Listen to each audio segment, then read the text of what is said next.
sehingga dia sudah otomatis masuk bentuk imperatif, bermakna imperatif, walaupun dia berbentuk kalimat deklaratif. Jadi di sini fungsi semantik pragmatik bekerja.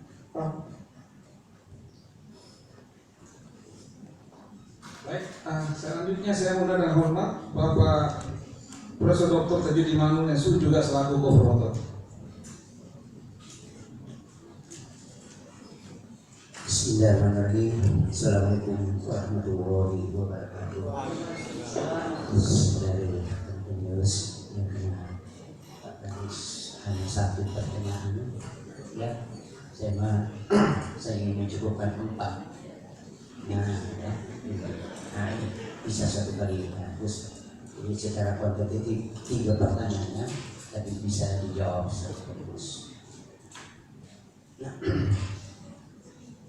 Nah, di dalam pembahasan Anda bahwa terjadi komunikasi, ya, antara Allah, ya, Nabi Muhammad, dan kadang-kadang komunikasi itu diantarai oleh Jibril, ya.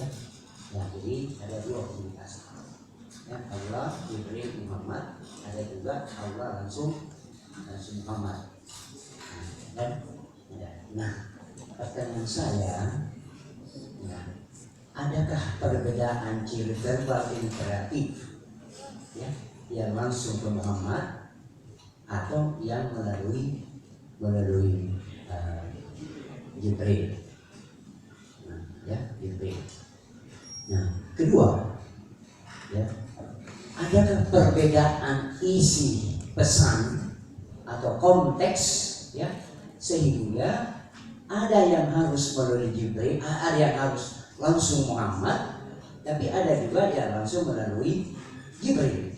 Nah, ini pasti pertanyaan kita secara sosiopragmatik, ya, atau semantik pragmatik, itu pasti ada sesuatu, ya. Saya melalui si A, ya, terus itu. Tapi ada juga langsung diberitahu.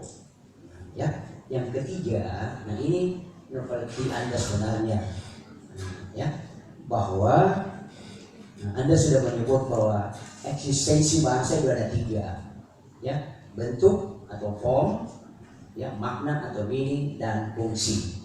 Dan ada satu yang saya anggap inilah penemuan Anda, ya, mengenai fungsi bahasa, ya, bahwa baik di Jacobson maupun di Halidewi, ya, itu kedua tokoh ini tidak menyebut, ya, fungsi religius, ya, tetapi dari hasil penelitian Anda itu sudah menambah, ya, kedua pemilik konsep fungsi ini, yaitu fungsi apa itu?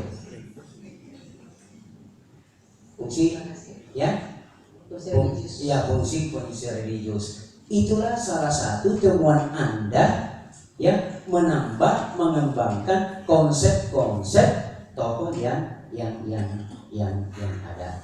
Nah, saya kira yang 2 tadi itu. Ya, silakan. Terima kasih. Terima kasih Bapak Profesor Dr. Tajudin Manunesu.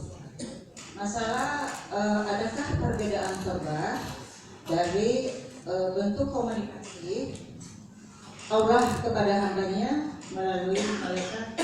Pada dasarnya begini, Prof.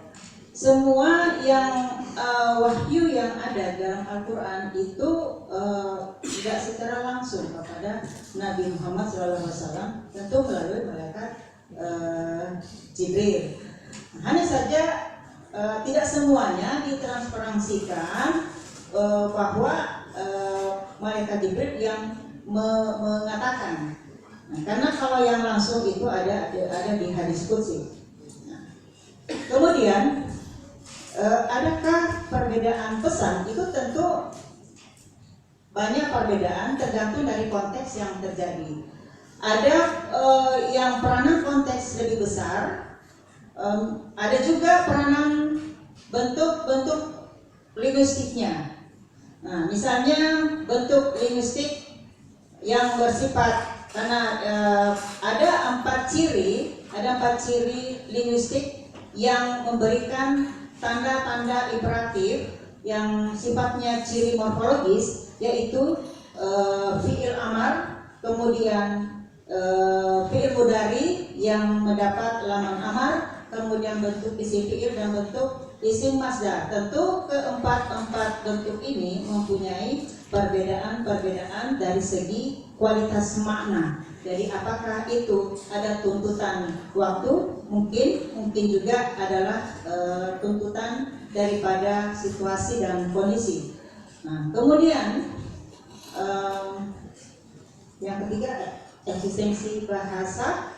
Ya, yang memang yang saya temukan adalah fungsi bahasa yang tidak terdapat dalam kedua pakar tadi, yaitu Jacobson dan Halliday, yaitu fungsi religius, karena terutama di sini adalah merupakan fungsi ketauhidan, karena di dalam ayat-ayat Al-Quran itu terdapat banyak ayat-ayat tauhid. Nah, disinilah yang memperlihatkan bahwa di dalam Al-Quran itu terdapat ayat-ayat tauhid yang tidak terdapat di dalam teori Jacobson dengan teori Halliday. Terima kasih.